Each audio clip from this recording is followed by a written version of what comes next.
बल्कि इस बात के पूरे चांसेस है कि उससे पहले ही मेरे चैनल को पिछले चैनल की तरह ब्लॉक कर दिया जाएगा। तकरीबन ये 1930 के दौर की है, जब अंग्रेज लोग अपनी सवारी के लिए औरतों का इस्तेमाल करते थे। और ये वही लोग हैं जो आज आपको बता रहे हैं कि औरत के हुकूक क्या होते हैं। अपनी प्रॉपर्टी को देखने के लिए इन्हें प्लेन का टिकट लेना पड़ता है, वहाँ पे होटल के कमरे बुक करने पड़ते हैं। जो प्रोसिक्यूटर था उसका कहना था कि फायर करने के लिए जो क्राइटेरिया फिल करने की जरूरत होती है उसमें से एक शिक भी पूरी नहीं थी हुई। कोई भी ऐसा लॉ नहीं था तोड़ा गया कि पुलिस को गोली चलाने की जरूरत है। अदालत की तरफ से कन्विक्टेड मुजरिम को पब्लिक की इतनी ज्यादा सपोर्ट हासिल है, यानी कि इनके नजदीक एक इमिग्रेंट को मारना कोई जुर्म ही नहीं है। दोस्तों, पुराने चैनल को हैक कर लिया गया है, बहुत कोशिश के बावजूद रिकवर नहीं हो सका। मेरी आप सब भाइयों से दरख्वास्त है कि मेरे चैनल को सब्सक्राइब करके मेरी मदद कीजिए। आपके ताउन का बहुत बहुत शुक्रिया। तो अभी 200 साल भी पूरे नहीं हुए जब हमारे आबाओ अजदाद, और यहाँ पर जब मैं आबाओ अजदाद कह रहा हूँ तो मैं इंडिया और पाकिस्तान दोनों की कलेक्टिवली बात कर रहा हूँ, क्योंकि उस वक्त हमें पार्टीशन नहीं थी हुई। तो उस वक्त इस अंग्रेज कौम ने हमारे आबाओ अजदाद पर ऐसे ऐसे जुल्म किए थे जिसका आज हम तसव्वुर भी नहीं कर सकते। ये जो आजकल हमें इंसानियत का दर्स देते हुए नजर आते हैं, उस वक्त इन्होंने इंसानियत का इस्तेहसाल करने की तमाम हदें पार कर दी थी। यूँ तो अगर मैं इनके काले करतूत सुनाने बैठ जाऊँ तो 10 घंटे की 100 वीडियो भी कम पड़ेगी। बल्कि इस बात के पूरे चांसेस है कि उससे पहले ही मेरे चैनल को पिछले चैनल की तरह ब्लॉक कर दिया जाएगा। लेकिन जस्ट फॉर द रेफरेंस मैं आपको एक तस्वीर दिखा रहा हूँ। ये कोई तस्वीर इतनी ज्यादा पुरानी नहीं है, तकरीबन ये 1930 के दौर की है, जब अंग्रेज लोग अपनी सवारी के लिए औरतों का इस्तेमाल करते थे। और ये वही लोग हैं जो आज आपको बता रहे हैं कि औरत के हुकूक क्या होते हैं। अगर कभी आपको टिकटॉक से या इंस्टाग्राम से फुर्सत मिले तो बरेज़गीर की हिस्ट्री को जरूर पढ़िएगा और देखिएगा कि आपके आबाओ अजदाद ने कैसे कैसे जुल्म सहे हैं। तो कहानी का खुलासा यह है कि जो काम ग्रेट ब्रिटेन ने हिंदुस्तान के साथ किया था, वही काम फ्रांस ने अपने साथ बॉर्डर शेयर करने वाली कंट्री के साथ ना सिर्फ के उस वक्त किया था बल्कि अभी तक करता आ रहा है। आज के दिन भी आपको यकीन करना मुश्किल होगा कि फ्रांस ने बहुत सी अफ्रीकन कंट्री में अपनी कॉलोनीज बनाई हुई हैं। ना सिर्फ ये है कि उनसे भत्ता वसूल करता है बल्कि धड़ल्ले से उनके रिसोर्सेज को भी चुराता है। अब इंडियन मीडिया और इंडियन पॉलिटिशियंस, जहां पर तो ये लोग एक तरफ अंग्रेजों के जुल्म की दास्तानें सुनाकर अपनी सियासत चमकाते हैं, और जो कि बिल्कुल सही भी है, मैं मुकम्मल तौर पर इस बात से इत्तेफाक रखता हूँ। इस बात का अंदाजा आप इसी चीज से लगा लीजिए कि कोहिनूर, जो कि इंडिया की मलकियत है, अपनी प्रॉपर्टी को देखने के लिए इन्हें प्लेन का टिकट लेना पड़ता है, वहां पे होटल के कमरे बुक करने पड़ते हैं, जो कि मैं 100% एग्री करता हूँ कि गलत बात है। अपनी सियासत चमकाते वक्त ये कोहिनूर को भी वापस लाने की बातें करते हैं। मगर अब जरा इनकी हिपोक्रेसी देखिए, जो काम फ्रांस ने अरब और अफ्रीकन कंट्रियों के साथ किया है बल्कि अभी तक करता आ रहा है, वो सही है। क्यों? क्योंकि वहां पर उनके जुल्म सहने वाला कोई हिंदू मौजूद नहीं है। वहां पर क्रिश्चियन और जो मुस्लिम है वो मेजोरिटी में। और जहां तक मेरा ख्याल है कि बहुत ज्यादा आपको इन प्रोटेस्ट को लेकर फ्रांस की हिमायत में खड़े होते हुए हमारे लिबरल्स भी नजर आ जाएंगे, क्योंकि इनको तो सिर्फ कोई मौका चाहिए होता है अपनी वफादारी साबित करने का। तो चलिए पहले जान लेते हैं कि अगर ये सब शुरू कैसे हुआ, उसके पीछे की वजूहात क्या थी। तो जैसा कि आप लोगों को याद होगा कि आज से कुछ साल पहले अमेरिकन पुलिस के हाथों जॉर्ज फ्लॉयड नामी जो कि एक अफ्रीकन था, उसको बहुत ही बेदर्दी से कत्ल किया गया था, जिसके बाद अमेरिका में दंगे और फसादात शुरू हो गए थे। बिल्कुल ऐसे ही फ्रांस ने भी किया है, मगर इस पर फर्क सिर्फ ये है कि मारे जाने वाला सिर्फ 17 साल का बच्चा है जिसका नाम नहल मरजुक था। फिर इसके बाद होना क्या था कि पूरे मुल्क में प्रोटेस्ट शुरू हो गए, और कब ये प्रोटेस्ट दंगों में बदल के पता ही नहीं चला। पुलिस स्टेशन जल रहे हैं, स्कूल जल रहे हैं, टाउन हॉल्स को जलाया जा रहा है, दुकानों को लूटा जा रहा है, और अब तक 1000 से भी ज्यादा लोगों को हिरासत में लिया जा चुका है। अब एग्जैक्टली हुआ यह था कि 27 जून को नहल मरजुक, जो कि बेसिकली एक अल्जेरियन और मोरक्कन एथनिसिटी का था, इसको पुलिस बसेस के लिए जो लाइन महसूस होती है उसमें रोक लेती है। अब होता यह है कि इस लाइन में आम ट्रैफिक के आने पर पाबंदी होती है, मगर कुछ लोग जल्दी के चक्कर में इस लाइन के अंदर घुस जाते हैं, जो कि बहुत गलत बात है। ऐसा नहीं करना चाहिए।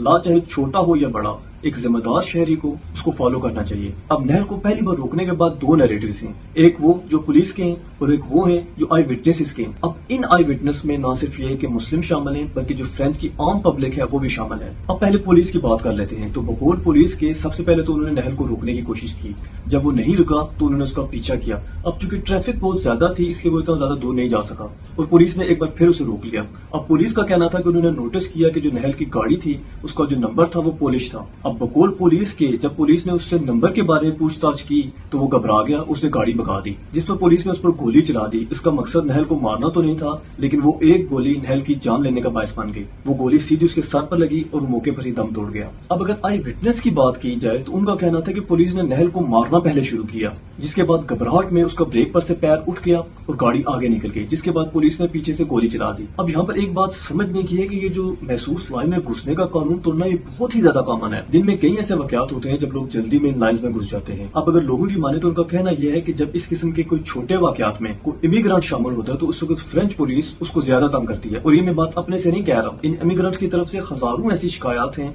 जो कि गवर्नमेंट को की गई हैं पुलिस को लेकर, लेकिन गवर्नमेंट ने अभी तक इस पर कोई खातर को एक्शन नहीं लिया। لیا. اس لیے لوگوں کا ماننا ہے کہ نہل یہ بات اچھے طریقے سے جانتا تھا, اس لیے پہلی بار اس نے گاڑی کو بگانے کی کوشش کی. اب جب ہم نہل کا پچھلا کرمنل ریکارڈ چیک کرتے ہیں تو وہ ہمیں صاف ستھرا ملتا ہے. ہاں, ایک بار پہلے اسے چلان ہو چکا تھا اس محسوس لا میں گھسنے کے لیے, مگر یہ ایک ایسا لا ہے جو میں پہلے بیان کر چکا ہوں کہ بہت سے لوگ توڑتے ہیں. اب جب اس کیس کو پروٹیسٹ شروع ہونے کے بعد عدالت میں لے کر جایا گیا تو جو پروسیکیوٹر تھا اس کا کہنا تھا کہ فائر کرنے کے لیے جو کرائٹیریا فل کرنے کی ضرورت ہوتی ہے اس میں سے ایک شک بھی پوری نہیں تھی ہوئی. کوئی بھی ایسا لا نہیں تھا توڑا گیا کہ پولیس کو گولی چلانے کی ضرورت پیش آتی, جس کے بعد اس پولیس آفیسر کو حراست میں لے لیا جاتا ہے اور اس پر گورنمنٹ کی طرف سے کیس چلا دیا جاتا ہے. مگر ان سب کے باوجود بھی, اس پولیس آفیسر کو حراست میں لیے جانے کے باوجود بھی دنگے ہیں کہ رکنے کا نام ہی نہیں لے رہے.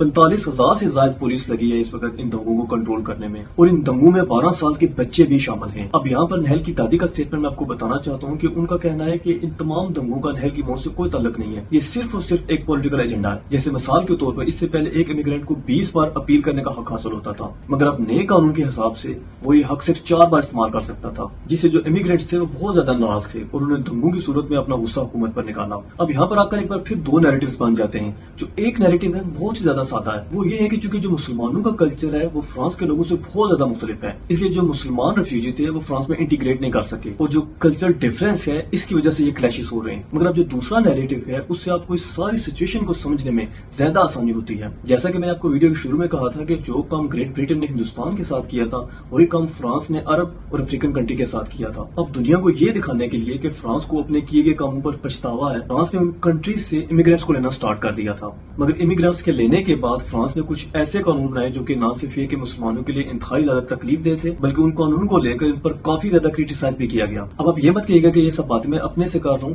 آپ کسی بھی ویسٹرن چینل کو اٹھا کر دیکھ لیجیے, کسی بھی ویسٹرن ٹاک شو کو اٹھا کر دیکھ لیجیے, آپ کو بہت سے لوگ یہ والا نیریٹو بیان کرتے ہوئے نظر آئیں گے. اب جو پولیس کا رویہ امیگرینٹس کے ساتھ ہے وہ تو میں آپ کو پہلے ہی بتا چکا ہوں. اس کے علاوہ بھی اکثر آپ کو سننے میں آتا ہوگا کہ فرانس میں حجاب کو لے کر بہت زیادہ کنٹروورسی کریٹ کی جاتی ہے. کئی ایسے اسکول ہیں جہاں پر زبردستی مسلمان بچوں کو نان حلال فوڈ کھلائی جاتی ہے. ان امیگرانٹس کی 40% سے بھی زیادہ یوتھ صرف اور صرف ریسزم کی وجہ سے ان امپلائڈ ہے. اب جو ریسزم ہے اس کا اندازہ آپ اس بات سے لگا سکتے ہیں کہ نہل کی موت کے بعد نہل کے لیے ایک فنڈ ریزر شروع کیا گیا جس میں تقریباً $2,30,000 جمع ہوئے. مگر حیرانی کی بات یہ ہے کہ دوسری طرف جو پولیس آفیسر تھا اس کے لیے بھی ایک فنڈ ریزر شروع کیا گیا جس میں $1 ملین جمع ہو گئے. یعنی کہ عدالت کی طرف سے ایک کنوکٹڈ مجرم کو پبلک کی اتنی زیادہ سپورٹ حاصل ہے, یعنی کہ ان کے نزدیک ایک امیگرینٹ کو مارنا کوئی جرم ہی نہیں ہے, اور وہ کھلم کھلا یہ فنڈ ریز کر کے تو اس مرڈر کو سپورٹ کر رہے ہیں. اب اس بات سے آپ اندازہ لگا سکتے ہیں کہ اگر مرڈر کو لے کر کچھ جو ریسسٹ ہیں ان کا یہ بہیویئر ہے تو ڈیلی لائف میں ایک ریفیوجی کو کس کس قسم کی مشکلات کا سامنا کرنا پڑتا ہوگا. دوستوں, میں نے دونوں سائڈ کی جو سٹوری ہے وہ آپ کے سامنے رکھ دی ہے, آپ ان سب فیکٹس کو خود بھی چیک کر سکتے ہیں. اپنا اوپینین بنانا آپ کا اپنا کام ہے. ویڈیو دیکھنے کے لیے بہت بہت شکریہ. اللہ حافظ.